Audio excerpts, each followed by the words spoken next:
She loves her family and friends. She just fell with the wrong kind of people.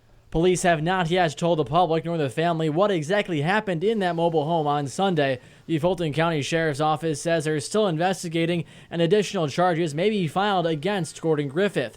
For 25 News, I'm Andy Weber. In Bloomington, the McLean County coroner has released the identity of Bloomington's first homicide of 2020.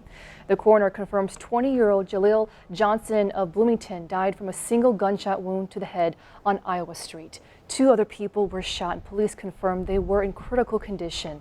Suspect information has not been released and there have been no arrests. A Peoria teen is sentenced to 45 years behind bars for a murder he committed when he was just 14 years old. Xavier Marks is accused of pulling the trigger in the shooting that killed 16-year-old Zarias Fair in June of 2019. Marks is sentenced to 45 years but is eligible for parole after 20 years. With him that night was 19-year-old Doyle Nelson. His case ended in a mistrial last month. A grim milestone in Illinois tonight as more than 9,000 deaths are attributed to COVID-19. The state health department announcing 29 new deaths today, bringing the total to 9,026. We also learned of 5 more deaths in our area, 3 in McLean County, 1 in Woodford, and another in Knox County. More than 230 more people in central Illinois have now tested positive for COVID-19 tonight. That brings our total past 15,700.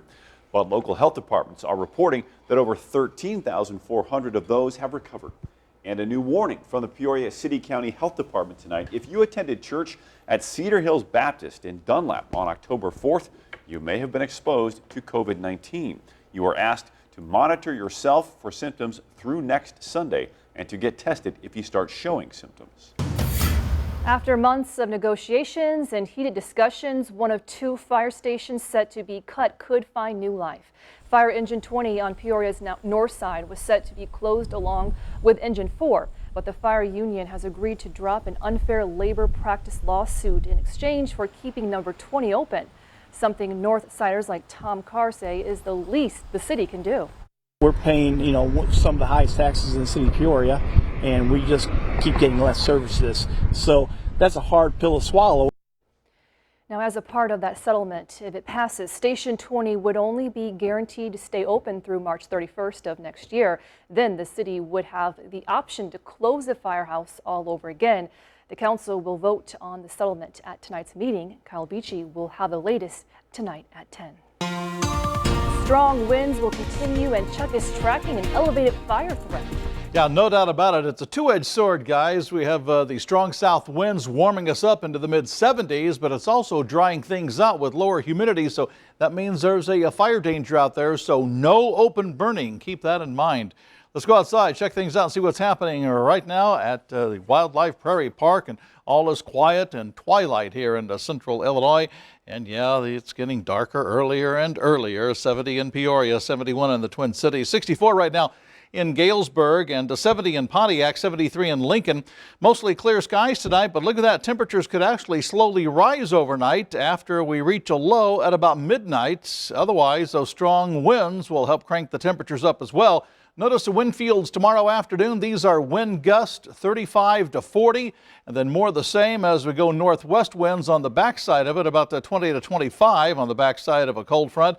And then we continue to carry those strong winds into Friday, maybe the weekend as well. All the forecast details coming away in just a couple of minutes. Tyler. Chuck, state lawmakers focused on issues within Illinois prisons in their ongoing discussion of criminal justice reforms. Capitol Bureau Chief Mike Militich has that story now from Springfield. Advocates say diversion and reentry programs are great examples of maximizing unlimited public resources. They provide opportunities for people to address substance use, mental health, and other conditions and get healthy and stop the cycling between the justice system and communities. Pamela Rodriguez explained the rate of overdose risk for people leaving prison with a substance abuse disorder is extremely high. Without our intervention, they will experience severe lack that drives them into poverty, homelessness, drug overdoses, sickness, and crime. Victor Dixon suggests lawmakers expand the emergency prison release program to make it a permanent service, along with increasing funding for community-based adult transition centers and community release services. Meanwhile, the Illinois Department of Corrections has seen a significant drop in population after awarding earned discretionary sentence credits and furloughs to limit the spread of COVID-19 in prisons. Illinois' prison population has reduced 18.1% between March 1st and October 1st. And that's down, these numbers haven't been like this since 1992. Acting Director Rob Jeffrey says the department will continue to work on sentence credits to reduce the population. The department is also working to ensure individuals leave with proper skills and resources to live in the community and never return to IDOC facilities. Reporting in Springfield, Mike Militich, 25 News. Thank you, Mike. More than $500,000 will help with career exploration in Peoria schools. It's a new grant centered around students at Woodruff Technical Center. There are 4 categories. First, a short-term summer program for 71 students in a variety of jobs. Second, 30 students will take jobs in the auto body and health industries. Third, 31 students will work in construction and culinary jobs. And the last is for 10 students interested in IT. One of the companies already working with Woodruff students says the program is helping close the skills gap. I was a little bit skeptical of how things were going to go. I was kind of wondering, are the kids going to be able to come and work with us, or were we going to end up being babysitters for a few hours? But I have to tell you that we were not babysitters. The kids are coming to us willing to learn, willing to work, willing to get dirty. A lot of schools, they push you towards college and going out and just school. And when I found out about this opportunity into the trade fields, I thought, this is for me, this is what I need. The Illinois Youth Investment Program is what it's called. It will help 142 students earn money while exploring a lifelong career opportunity. More than 2.1 million people in Illinois have requested vote-by-mail ballots, and more than 480,000 have already turned in their ballot. Still, a significant number of people prefer to vote early in person. The State Board of Elections says it is perfectly fine if you decide to vote early in person, even if you requested a mail-in ballot. Now, if you already have a ballot, the board says voters should bring it to the early voting facility or election authority to surrender the ballot. However, if you haven't received a mail-in ballot before you choose to vote early, election officials will make you sign an affidavit confirming you do not have the ballot. That's going to cancel out your vote-by-mail ballot. So your vote-by-mail ballot's no good anymore. But you will be instructed to be sure to discard that ballot if it shows up before Election Day.